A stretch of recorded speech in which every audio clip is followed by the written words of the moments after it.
Alright, welcome back to Pre-Algebra.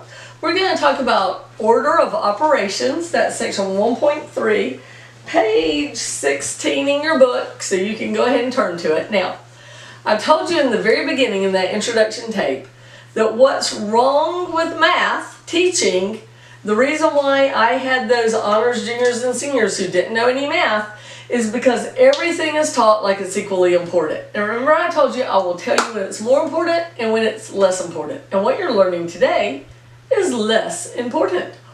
Shocking. Can a math teacher even say those words? Yes. Okay, so what it's called is order of operations. And let me find a problem to show you, a good one. This one right here. Yeah, let's try a harder one. This one. Okay.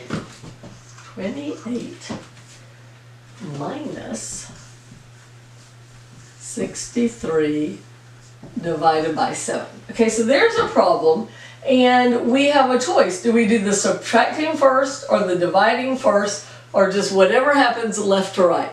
Turns out that there's a rule to it. There's a rule to what you do first. Now, this is why it's not important. Hang on, it's shocking that I'm saying those words, but this is why it's not important.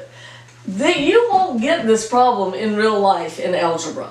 In real life, it would have grouping symbols that would tell you what to do first, and you don't have to remember order of operations. The only time you have to remember order of operations is when you take the SAT or the ACT or an entrance exam to a college. They will have an order of operations problem on it, and you're going to have to do it. But that's the only time you ever do these things, except when they're introduced in your book. Another thing of why it's not important is nowadays the calculator has been programmed with the rules. You're allowed to use a calculator on the SAT and the ACT, and it will do it for you. You just type it in exactly as written, and it will tell you the answer. But it's not important. But I'll teach you how to do it, and now you're all thinking, I'm not going to learn it because it's not important. It is important for just those very limited ideas. It's going to be on the SAT, it's going to be on the ACT. There'll be a question or two on your test on it, or maybe more, because I'm probably going to divide this up. So you're going to need it for this test, but other than that, in real algebra, you do not use this. And I'm going to teach you the other way to solve problems, which is more how it's really done. This is like an artificial scenario. It's like when someone has a scenario that's just nothing would ever happen. This is not a real problem. You wouldn't really see one like it, because where you have to figure it out. But for this, so this is how you do it.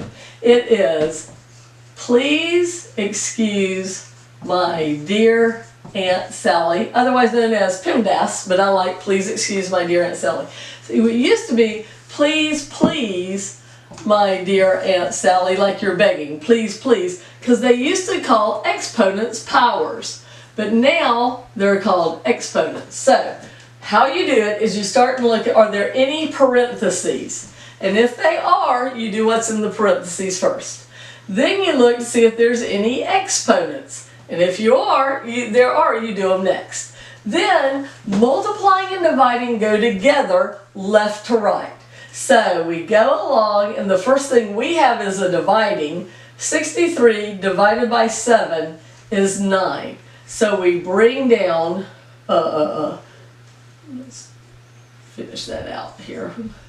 We bring down everything we didn't mess with, which is the 28 and the minus, and then you do 28 minus 9 is 19. Oh, and then you do adding and subtracting left to right, and that's our subtracting.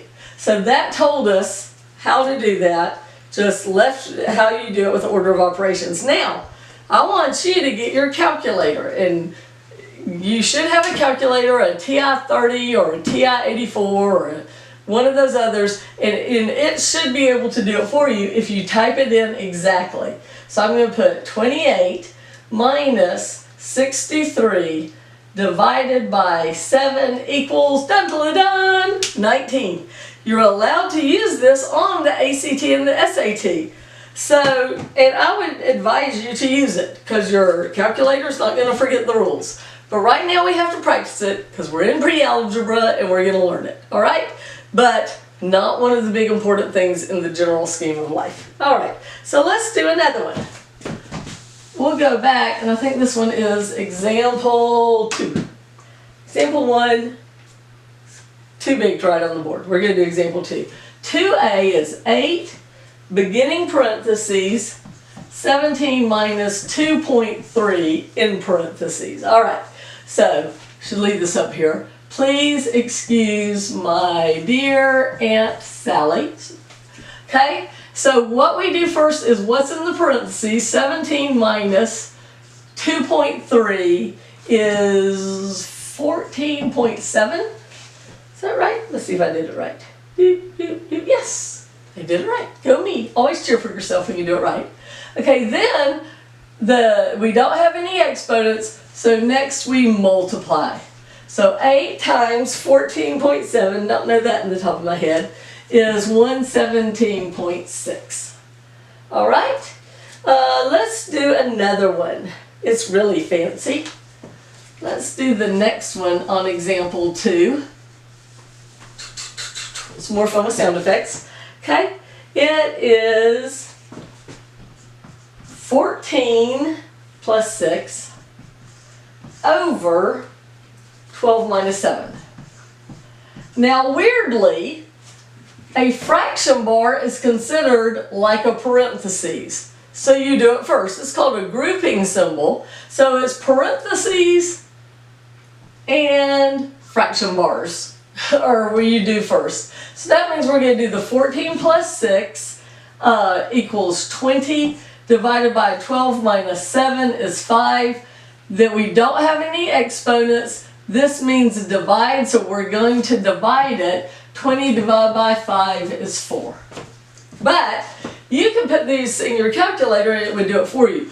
But you need to put the numerator and denominator in parentheses. Your calculator has a hard time deciding what's supposed to be getting divided. But if you put it in parentheses, it knows it. So use those parentheses buttons. Isn't that fun? Getting to use new buttons on your calculator? All right. Let's see how much time I have. I got time enough to do a couple of these. I'm going to skip down to example 3. You can look at example 2C yourself. Make sure you understand it. But I want to do one with letters because that might confuse you. They tell us that x equals 2 and that y equals 5.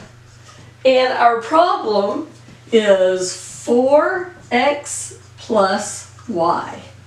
That it? Yes. Okay. So whenever you have something given, I want you to write your knowns and unknowns over here, and this is what's known. I want you to write your formula, then what do I want you to do? That's right. I want you to sing. Substitute.